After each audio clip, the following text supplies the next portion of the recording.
Welcome to Mormon Book Reviews, where an evangelical encounters the restoration. And it is Tuesday afternoon at 2:20 Eastern Time on August 5th. And I'm happy to have on my good friend Brian Hales. And before we talk about it, I just want to remind everybody that the book drawing for John G. Turner's book has ended on July 31st. So expect for us to do a drawing in the next day or two.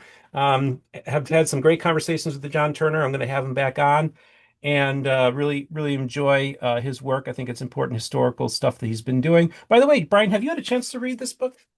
Yes, I've read it. And what are your Yeah. thoughts on it? Overall, quite positive. I'm not sure there's tons of new things there, No, but no. he's using all the latest data and that's and I think it's positive to the church and to Joseph. So generally, Yeah, and I think this is the first book written since the Joseph Smith Papers project has been completed. So I think it's a Mhm. real important contribution. And of course, we got Turley's book coming down the pike in a couple of years too, which you know all about that too, right? Well, it's probably more like 2033, so or Oh, it's that long 34 now. They something. pumped it up Yeah. that far. Oh, Well, interesting. when President Oaks announced it, I think he said it'd be a 10-year project. Maybe he didn't put that timeline on it, but that was the thought. So we're 2 or 3 years into that 10 years, so we got a Okay. few more years to go. Oh, okay. I didn't realize it was that put up. Okay, I didn't realize it was going to be that long of a project. Well, that's great. And also, I just wanted to ask you, are doing anything special this summer that you want to share with the audience? Um, I'm not sure what that would be. well, your mission that you're doing. Well, I am serving a full-time mission, doing some research for that project. But as I appear here on any You are podcast, speaking in as this Brian one, Hales. the badge is off and it's just Brian Hales and it's just me. So I don't talk too much about that. I don't want people to be confused that maybe I'm Absolutely. representing the church or yeah, or being a missionary. I'm not. This Right. is just me. Yes, folks, want And to make it very clear that yeah. Brian has posted that he's been on a mission on Facebook and stuff like that, but we want to make it very clear this is not has anything to do with this mission. It's Brian Hales talking on behalf of Brian Hales and your research.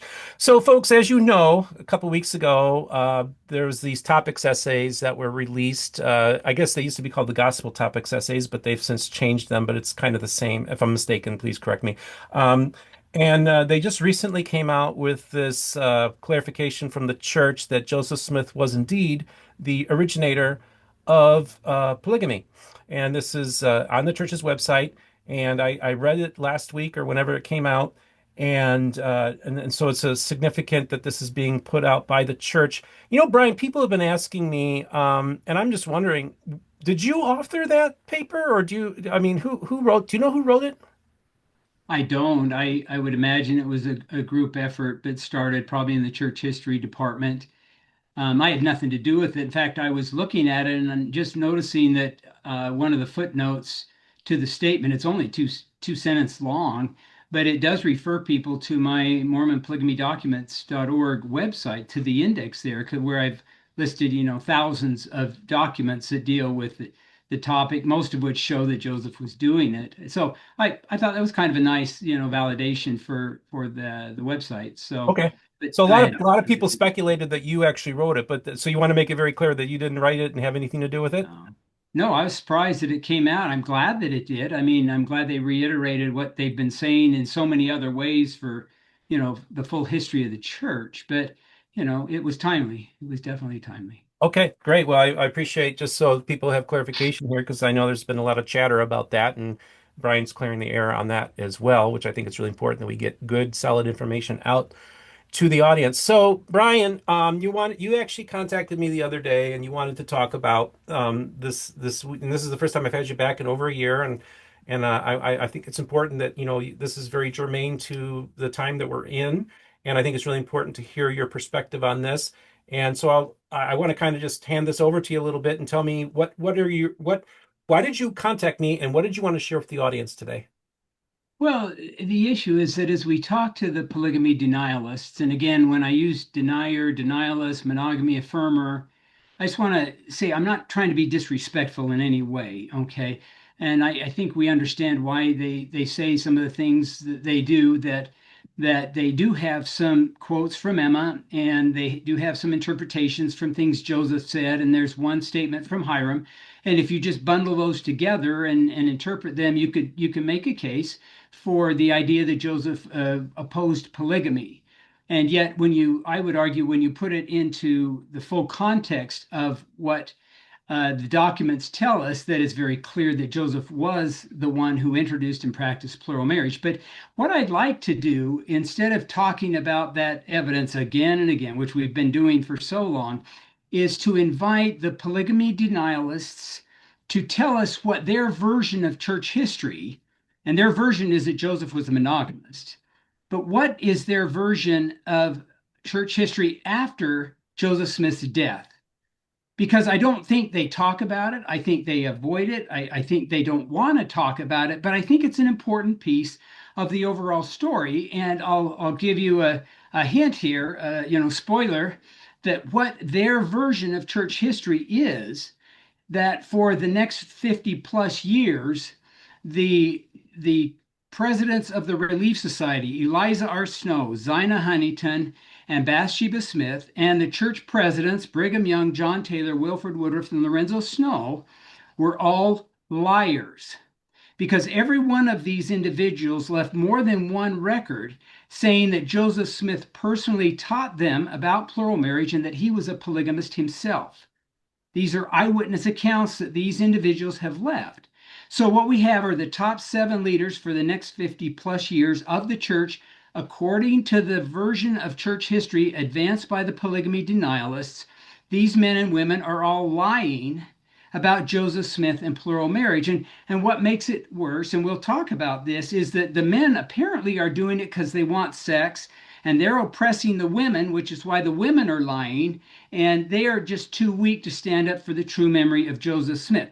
And so this is how I think the narrative, if you take the polygamy denialist version of church history, if you stretch it out to the next 50 years, you find that what we have is a church that's led by liars, and that in some ways it's hard to imagine how anybody can have faith in a church after 50 years of these types of leaders. And so the whole message, if we take the polygamy denialist version of church history, and we look not just at what they say about Joseph Smith and polygamy up to 1844, but we stretch it out to 1901 for the next 50 plus years. What we find is Joseph has the restoration, and then it's handed over to liars, lying leaders for the next 50 years. And I think that's a false narrative.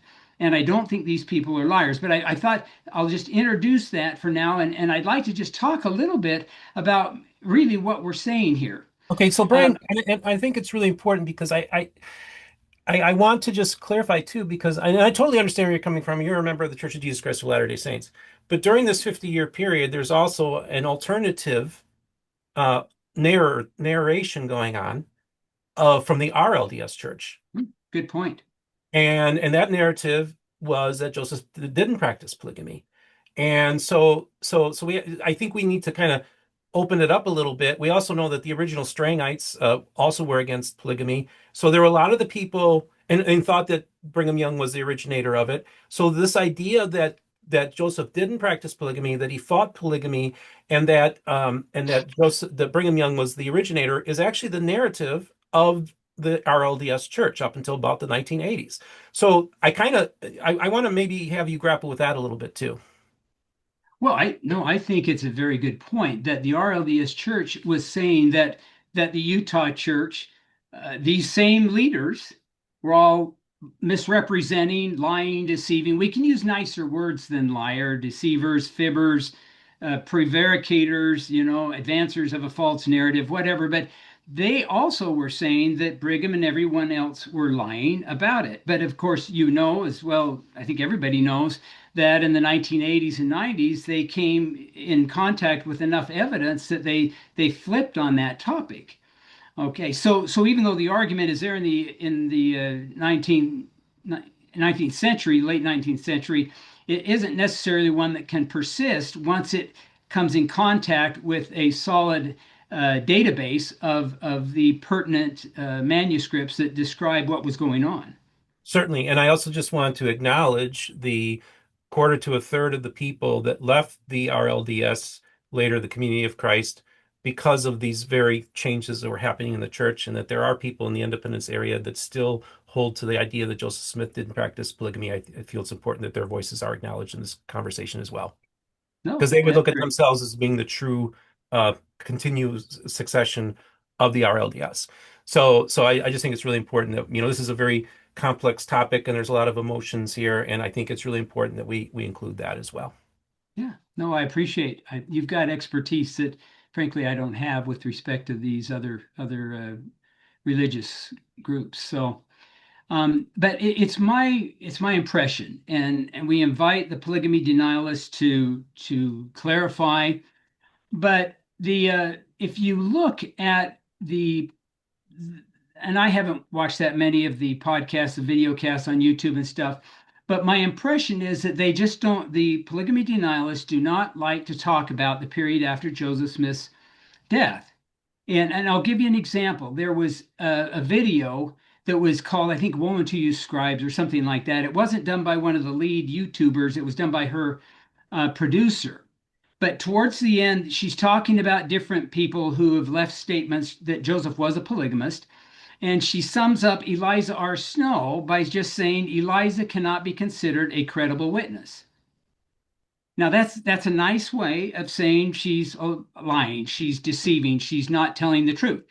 And yet then she just goes on. It's like, well, now wait a minute. Eliza R. Snow, is this a woman who was known to be kind of a liar? We all know people who tell you stuff and it's usually exaggerated. You can't always believe it. Was that Eliza R. Snow, or was she somebody who was respectable? And why would she be giving a witness that was not credible? What's motivating her to lie or to provide, this false narrative? So that's one example. Another one is there's an article that's been uploaded called "Crafting a Sacred Story." It's by a leading YouTuber denialist. It's by another independent scholar. But in this article, they talk about the 1869 affidavits. I don't know how familiar you are with that, but Joseph S. Smith knew his cousins were coming into town from the RLDS Church. He goes around and gathers together about 65 different signed documents. And it's true that he helped write some of those, but the women signed them in virtually every case. There's a couple that I think are questioned, but here's what they say about these affidavits in this article. It says the affidavits may not have strictly adhered to personal recollections. In other words, they're fabricating some history here. They may contain falsehoods. They say the affidavits reveal more about the social political climate of their creation than the historical events they purport to document. In other words, they're not telling the truth. They could be lies or partial lies. So they're introducing this idea that the affidavits that these women are signing, and some, they're giving input on some, not all of them. But then they also say this, and this is remarkable. They say when the women appeared to participate, in other words, they're signing these affidavits, but they're just doing it. They're appearing to participate. They really don't want to participate, apparently. But it says their agency was often constrained. But it doesn't tell us who's constraining their agency. I mean, this is kind of a big deal. You've got, dozens of women who are signing these affidavits, and this article is telling us that they really didn't want to participate. Their agency is being manipulated. But then they move on. They don't talk about who's doing it or why are they doing it. It's part of their narrative that we invite them to provide some clarity. Why are these women lying, to use a very blunt but descriptive term, and who's motivating them to do it this way? So again, I believe that this second part of the polygamy denialist narrative from 1844 to 1901 is extremely important, but it's also one that they don't really want to delve into. They just make innuendo, or they're sugarcoating it. Maybe they're just being nice. We could look at it that way, but for me, it's extremely important because what they really are saying is that these women are lying, and the impression is that they're being oppressed, they're being constrained, and who would that be by? Well, by those priesthood men, and they're lying and oppressing these women because why? Because they want sex. I mean, the whole narrative needs some clarity for me, but I also think the whole narrative is false. And I find that it bothers me a little bit that we would portray Eliza Snow and Zina Huntington and Bathsheba Smith as being too weak to stand up for the truth. So what I'd like to do is just talk a little bit about these three incredible women and what they had to say about plural marriage, if that's all right. Sure, absolutely. And if you're okay, I'm going to share my screen here. Okay. Um, Let me pull this over here. This is a document that shows uh, Okay. Yeah, a it's about to pop on, Brian. Okay, it's on. what this is. It has some history, and I've talked about it before. And if somebody's listening and they've heard about it before, I apologize. But it's very helpful to understand Eliza R. Snow's contribution to the narrative that Joseph was a polygamist. It's also kind of fun because Don Bradley is the sleuther. He's the Sherlock Holmes who figured this out back in about 2008. But what he was looking at is a document that is written by Andrew Jensen, who he was at the time just a scholar, an independent scholar. He later became an assistant church historian. He wasn't at the time, but this is 85, 86. And he visits Eliza R. Snow, who is the General Relief Society president of the church. And he asks her, he's been out, Andrew Jensen's been out visiting Nauvoo polygamists, who then had moved to Utah.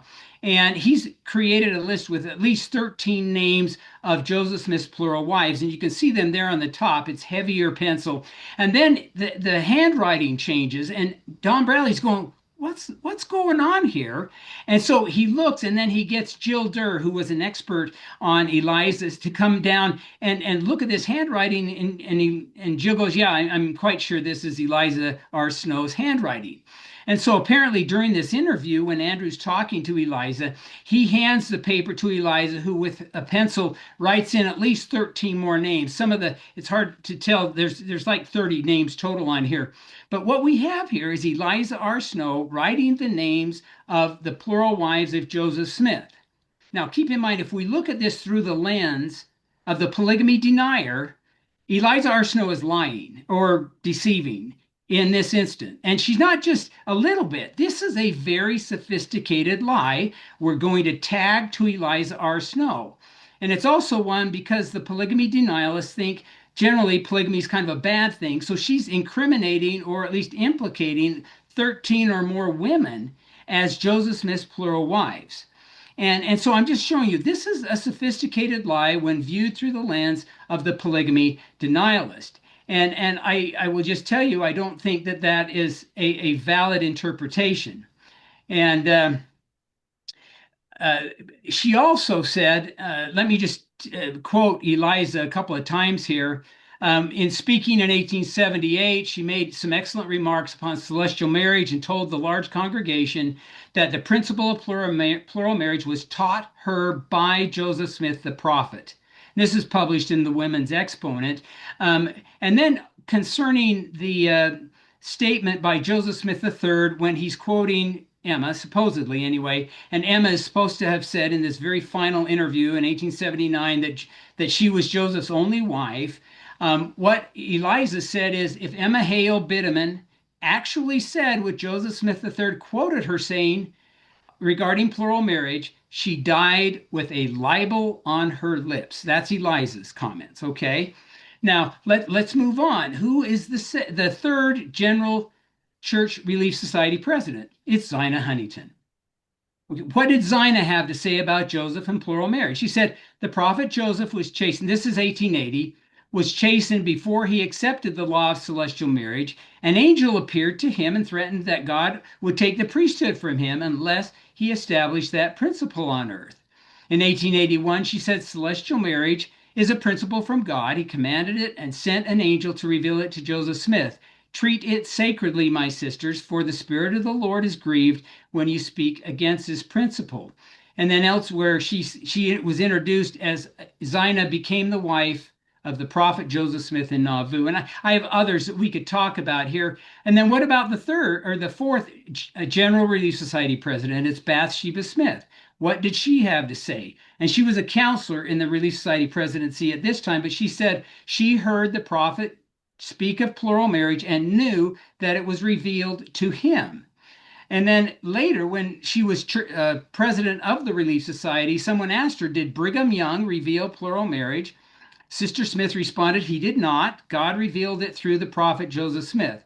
I have tried to be one with my husband, and I was just as happy with him as any woman could be, for I loved him dearly. But he knew the principle of exaltation had to do with this plural marriage, and so she went along. I know that Joseph Smith was a true prophet of God and that he taught the principle of plural marriage. So, anyway, what we can see here are these three women as the president of the General Relief Society are teaching that they personally were taught by Joseph about this. And so we have the women leaders of the church clear up past 1901, after Joseph Smith's death, that are liars and are lying, according to the polygamy denialists, about this. And of course, we can then ask the question, well, why are they lying? Well, it's because they're being oppressed. And who are the oppressors?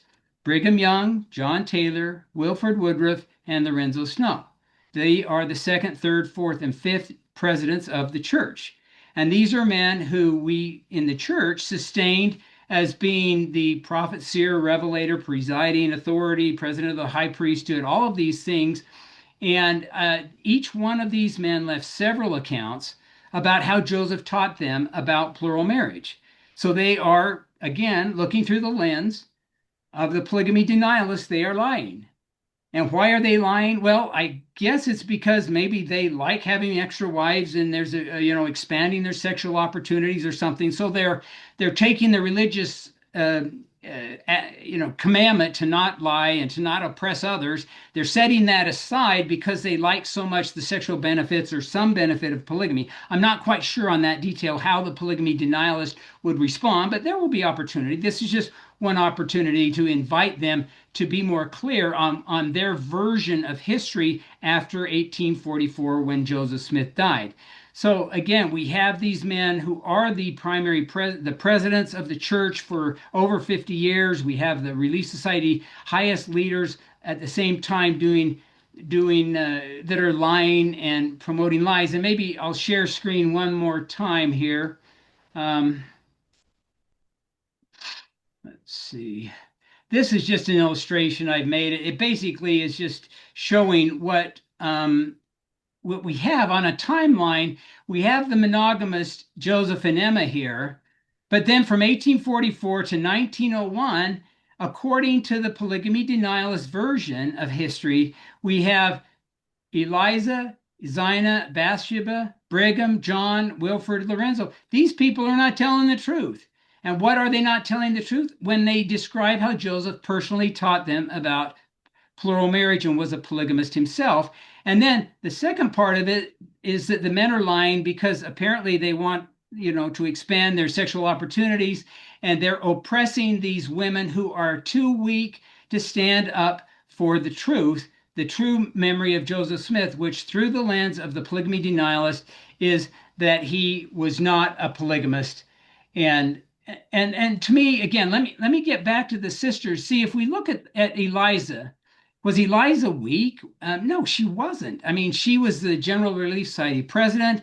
She also organized the primary. She organized the Young Ladies Mutual Improvement Association. She wrote articles for Women's Exponent. She was the first president of the Deseret Hospital. What about Zina Huntington? She went back east and she was vice president of the National Council of Women. She was a strong personality, a strong leader, first matron of the Salt Lake Temple. Bathsheba Smith, doing the same kinds of things, involved with the women's suffrage movement. She wrote articles for the Women's Exponent. She was also a matron of the temple. So here we have these three women who are portrayed or depicted in the church, the history of the church, according to the polygamy denialists, their version, as being too weak to stand up for the true memory of Joseph.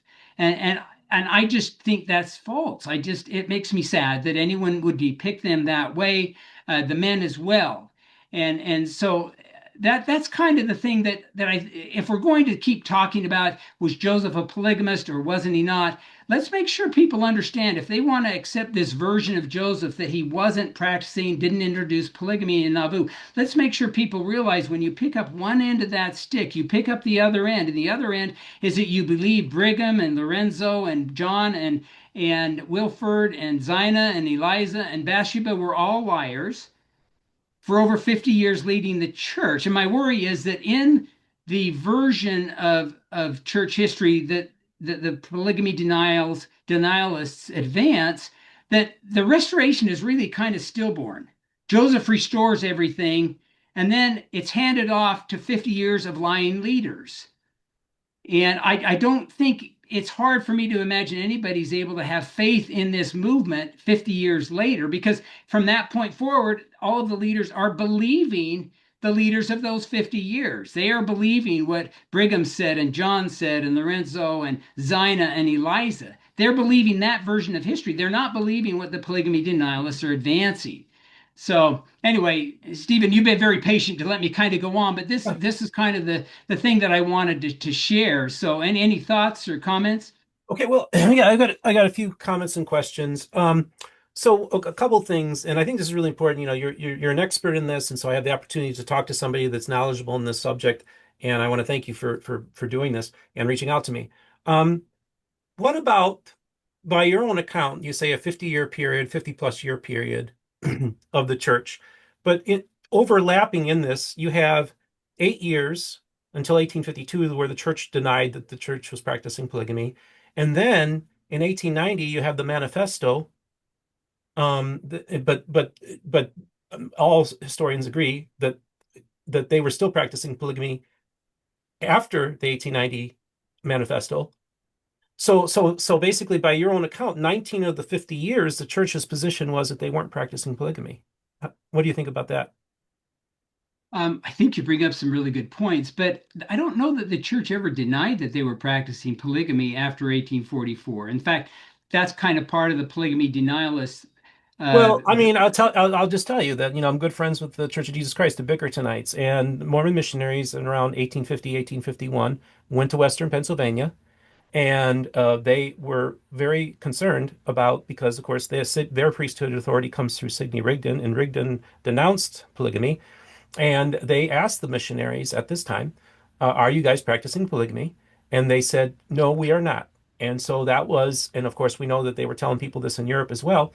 And so that's why, for a brief period of time, the Bickertonites baptized themselves, got baptized into your church. They would later, in 1852, the announcement would come, and they say, we were baptized under false pretenses, so we do not recognize those baptisms. And so the Bickertonites has never broke off. They've been their own lineage since they've started. And so that to me is a historical example of the church going around sending missionaries saying that they didn't practice polygamy. I'm familiar with that account, but the general membership of the church, as they moved back to Utah, knew about these polygamous marriages because in the Nauvoo Temple they performed over 750 polygamous marriages. And it maybe we could call it a well-kept secret, but I'm unaware of any official statement from from the official leaders where they're denying the practice of plural marriage. I don't think that ever happened. Now, whether a missionary was aware or not, I don't know, or maybe they were instructed to not teach it. Though, if they're actually denying it, that would not be truthful. And when you talk about the period from 1890 to 1904, we have about a dozen plural marriages on average. I mean, it went in spurts. What you find during Lorenzo Snow's presidency, there were less, but we find on average about a dozen plural marriages are allowed by the first presidency over that 14-year period on average. I've heard the number was closer to 200, but you're saying it was only a couple dozen? It was a dozen per year, Oh, a which dozen per adds year. up to Okay. 2 to 300. Yeah. Okay. Fair enough. Yeah, Okay. so either way, and I'll be honest with you. I mean, this is an embarrassment. I mean, they tried to do some in Canada where it was also illegal, and they tried to do some in Mexico where it was also illegal. But at least they wouldn't have been lying on the Utah or on the American side. But a lot of them were performed in the States, and so the church leaders were embarrassed when Joseph F. Smith went back east and was grilled by on deposition because of Reed Smoot's hearings. he came back and could see that there's just no way they can carry on this double standard. And from that point forward, I can't find Joseph F. Smith, and this is April 4th, April 6th of 1904. From that point forward, I can't find Joseph F. Smith or any presiding church president authorizing prospectively a plural marriage. But yeah, you bring up a good point. During that period, they're not being entirely truthful, and what may have happened prior to 1852, I can't comment on, but I'm unaware of any official statements prior to 1852 from the church saying we're not practicing polygamy, because lots of people were, and they knew it. Lorenzo Snow said once Okay, they got outside of Illinois, they could talk about it freely. Sorry, I but interrupted you. no, because I really want to. I mean, because I'm very look. My knowledge of polygamy is it's one of my weaker areas. It's not my wheelhouse. I've learned more about polygamy since starting this channel, and as opposed to most of my history that I learned about Mormonism was before I started this channel. So I'm generally just genuinely a student who's really interested in this stuff, and I really think these are important conversations. But wouldn't it be understood that if Joseph Smith was denying polygamy, which publicly he did, wouldn't that then just be de facto the official position of the church at that time, and there wouldn't have been a need for leadership to say anything up until 1852? Well, and I think the answer would be yes, but when people say Joseph Smith denied polygamy, and I ask him, well, when and where did he deny eternal plural marriage or condemn it? And he never did. What he did deny and condemn was a community of wives, and the church had been accused of that in the 1830s. He denied and condemned spiritual wifery, which John C. Bennett was doing, and he also condemned and denied unauthorized polygamy. Hiram Brown and others in Nauvoo were excommunicated because, according to Joseph's teachings, only one man had authority to authorize the plural marriages. And if a plural marriage was entered into without that permission, then it wouldn't have been an authorized marriage, and that would be grounds for discipline, for church discipline, excommunication, or something like that. But when you look at his actual words, and people don't like that interpretation, Joseph, if we look at the most popular denial that Joseph Smith is supposed to have given, he says, I've been accused of having seven Right. wives, but I can only find one. That's probably the one we hear the most. Yeah. Well, that's hardly a blanket condemnation of polygamy. What about the voice of innocence, where Emma goes around and she speaks to the Relief Society four straight times, and it's publicly put out there that these are the words of the prophet, and it does explicitly condemn polygamy. We have to take that in full context, because just a few months later, Brigham Young or Joseph Smith came out and says that he had had no trouble with William Law and these other critics until that came out. So you see, in full context, we may think that Joseph knew that they were going to issue this against polygamy, but later he is condemning that very statement. And so I don't think we should oversimplify what's happening here with respect to the voice of innocence, okay? Because Joseph Smith later complained about it as if he hadn't known exactly what it was going to say. Okay, and again, this is not my wheelhouse, folks. So I'm just going by some stuff that I've observed, and I genuinely want to get Brian's perspective on this. And I think it's really important that we get these ideas out there because a lot of people are talking, and I want to get your perspective. So I guess the question I have for you is, if so, the idea is, first of all, do you believe that Joseph Smith lied about polygamy and was deceptive about it? Joseph Smith taught that we don't have to reveal our weaknesses to our enemies. And so I think based upon that, if he could avoid giving the critics the ammunition that they needed, because they ultimately got it, right? They had something on Maria Lawrence and Joseph, and they had, William Law, Wilson Law were the witnesses. They filed a suit, and it wasn't for bigamy, it wasn't for polygamy, it was for adultery. Because if you had sexual relations outside of a legal marriage, that was against the law. And so it had to be open and notorious, but there's all kinds of interpretive things going along there. But William and Wilson Law knew they had Joseph, because if they had some evidence that Joseph had consummated that marriage, and we don't have any additional evidence other than the fact that they filed this suit in May of 1844. It was going to come up in the October Circuit Court, so it would have been a few months later, but Joseph would have had to answer to that, and they could have convicted him apparently with some evidence that they had. But the point is that he didn't want to give his enemies the evidence that they were looking for, and that's why you see this this language. I can only find one wife. Well, Right. he only had one legal wife. He only had But one public wife. I think it's really important because I want to key in on that. Do you think that was deceptive when he did that and said that? I certainly don't think he was being fully forthright with them, and yet I'm seeing him using the language of somebody who's trying not to lie, but at the same Okay. time not divulge what's going on. I mean, if Joseph Smith were this bald-faced liar that so many people want him to be or portray him to be, he would have said, "Hey, I'm not a polygamist. I'd never be a polygamist. I condemn all polygamy," or something like that. I condemn Abraham in the Old Testament. I condemn Jacob in the Old Testament. He never said anything like that. He's using, coded words, is how Lawrence Foster, wrote Religion and Sexuality, he says Joseph is using coded language and things. Well, maybe, maybe not. Is it fully disclosing? No. Could people say he's lying? Well, I guess so. But through his eyes, was he lying? I don't know. I don't think he saw it that way. Okay. And I think it's really important that, just um, to think about this because I think I kind of understand where um, they would prefer to call themselves monogamy affirmers, I guess. And I would just want to say, I think in their mind, they kind of look at it this way. That maybe, and then again, I don't want to misrepresent anybody, and please correct me if I'm wrong, but basically they're saying if those seven leaders were liars and they believe that Joseph Smith did fight polygamy and did was against it, and if he didn't do that, then basically they're saying that, well, then Joseph Smith is the liar. And I think they'd rather, because Joseph Smith is Mormonism, he is the center of it. Like he's, the restoration, really, he's the prophet of the restoration, this new dispensation. So if Joseph Smith is caught using deceptive language, coded language, or anything like that, it would seem to indicate that perhaps he wasn't being fully truthful about the other claims. That's what differentiates Joseph Smith from those other seven people, that everything kind of hinges on whether Joseph Smith was telling the truth. And if this is an example where he's not telling the truth, then it could undermine the very restoration. I think that's kind of how they're seeing it. Well, and they could also pull in, Emma. Emma, if we look at her statements after 1860, when the RLDS Church was formed, we've got several statements. Now, most of them are filtered through RLDS missionaries or leaders. But if we look at the statements before 1860, we have from Joseph Coolidge, William McClellan, Lavina Smith Walker, her niece. All of these three are telling us that Emma would talk about how Joseph was a polygamist.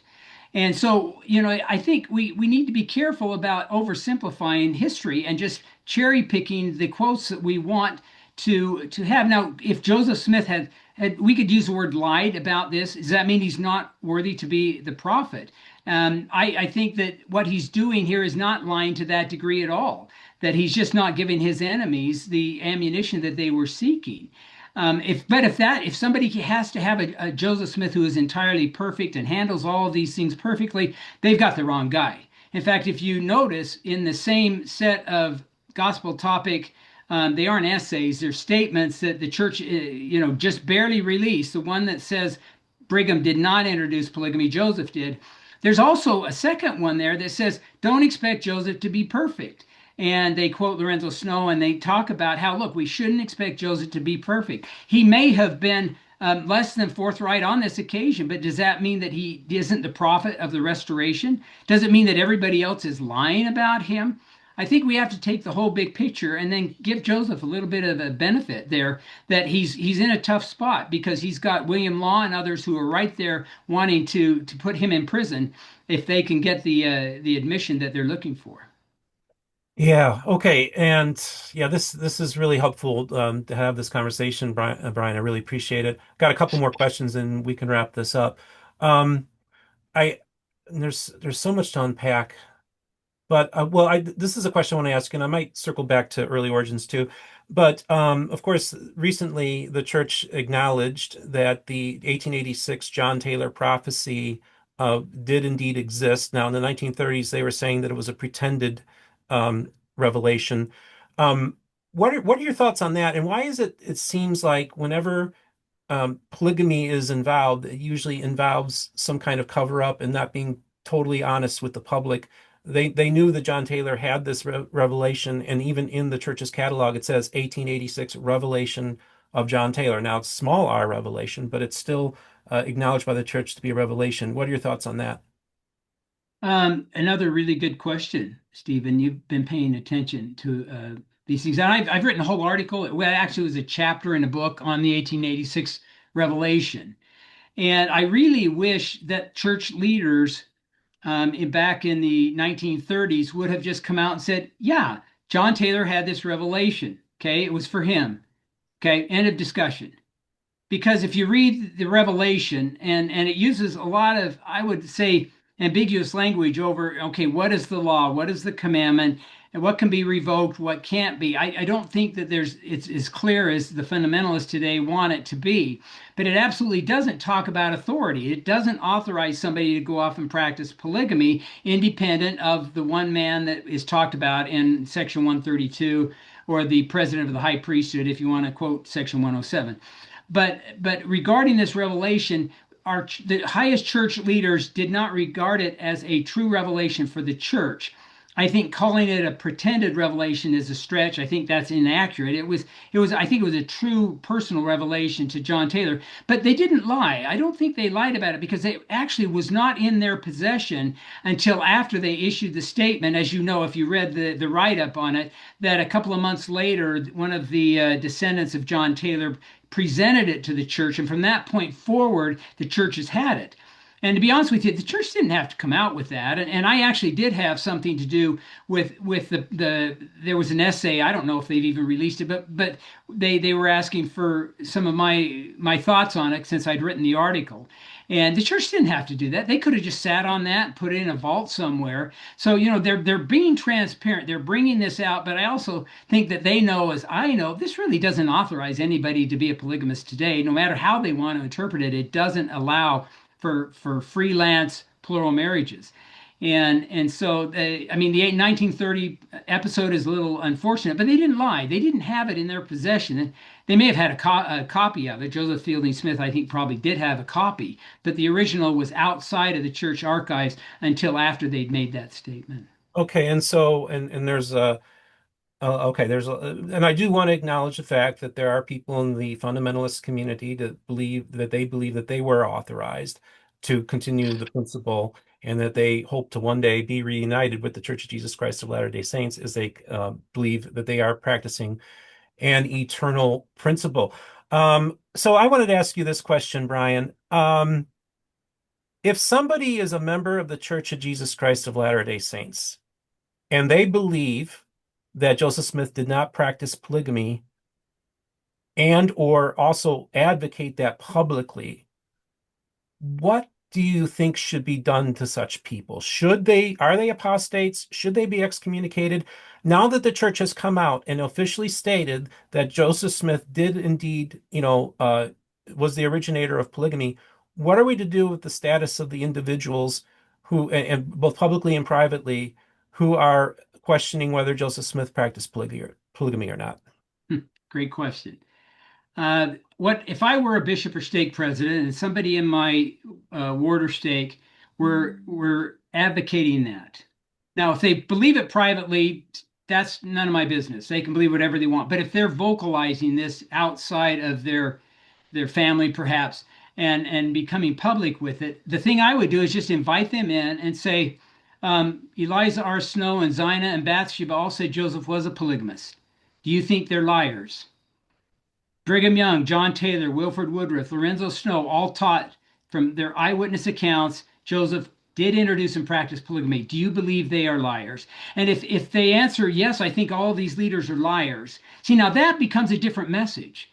It's not just talking about did Joseph practice it. They're talking about 50 plus years of church leadership, and they're all misrepresenting this point. They're falsifying it. And because lying on that point would be hard to believe. And then we can add in that the men are oppressing the women, and the women are weak, and the men want sex, and ask them about what they believe about that second phase, because it would help them understand the gravity of accepting this one end of the stick. And if somebody is teaching, let's flip the discussion. What if we had this big movement that instead of focusing on Joseph Smith and whether he practiced polygamy, they came out and said, we believe that Brigham and Lorenzo and Wilford and John and Zina and Eliza and Bathsheba were all liars. Now, if that was their primary tenet, you would see that they would be revealed as that's an apostate message. That is a message that weakens faith. That's our definition, one of the definitions of apostasy. See, local leaders and members would be able to react to this very easily because they would see, oh, well, they're calling our leaders liars. So, they're outside of my beliefs. Okay, that would be easy to identify. But by focusing on Joseph Smith's time and not talking about the second phase of their version of church history, okay, people are getting confused. But I think they are planting the seeds of people leaving the church because they'll say, oh, wait, I believe Joseph was a monogamist and Zina Huntington said he was a polygamist. Well, she must be misrepresenting. I can't trust her. She's not credible. So you see how you get the seeds of disbelief in later church leaders by accepting this monogamy affirmer position. Well, Brian, first of all, audience, I'd love to get your thoughts on this very interesting topic. I made the thumbnail, I had the thumbnail made yesterday. I think I might have to change the wording to it because I kind of made it sound like we were going to talk about Section 132. We didn't do it as much as I thought. So if I do release the thumbnail under that title, don't worry, I'll have my assistant fix it when he can get to it in case I'm not able to do it before before I'm able to release it. I sometimes this conversation went in a different direction than I anticipated, which I think it was fantastic. I actually thought it was really good for you to answer these questions, and a lot of people Good just questions. yeah, and I really appreciate the time that you took. Trying to think, was there any final words you'd like to share with the audience? No, I just would reach out to my friends. I have many that embrace this idea that Joseph wasn't a polygamist, but make sure they understand the full picture because I think it doesn't enhance our faith. I think it can be a real problem to faith. Okay. All right. Well, I appreciate it, Brian. Of course, this has always been a very sensitive topic since the early days of the Restoration. And this has kind of led to the conflict between, in many ways, between the Protestant world, the evangelical world, and the Church of Jesus Christ of Latter-day Saints. And of course, I'm aware of some work that's being done on Protestant missions to Utah during this period of time to save people from polygamy.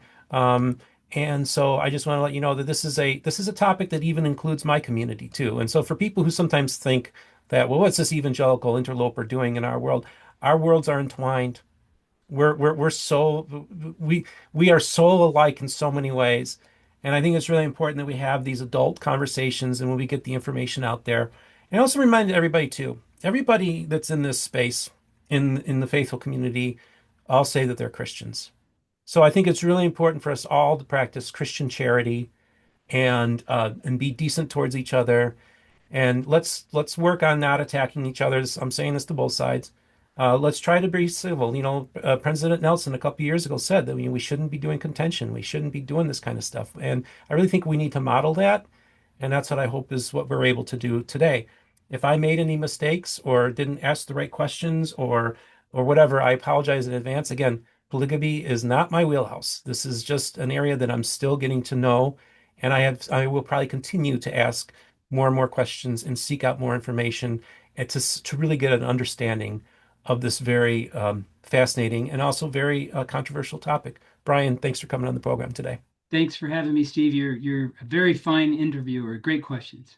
Thank you very much. And I really appreciate you as a friend, Brian, as well. Folks, Brian, is there any links that you would like for me to put in the description today that the I'll people can have to access? I'll have to email you those, but yes, Okay. there are. So So I'm going to have Brian's going to email me some links. I'm going to put them in the description so you can access some of the materials that he's talking about, and I'll see about adding some stuff too. And of course, we'll have links in the description for those of you who'd like to financially support the channel. Couldn't do it without you, but the most important thing is this: all the voices of the restoration will be heard here on Mormon Book Reviews.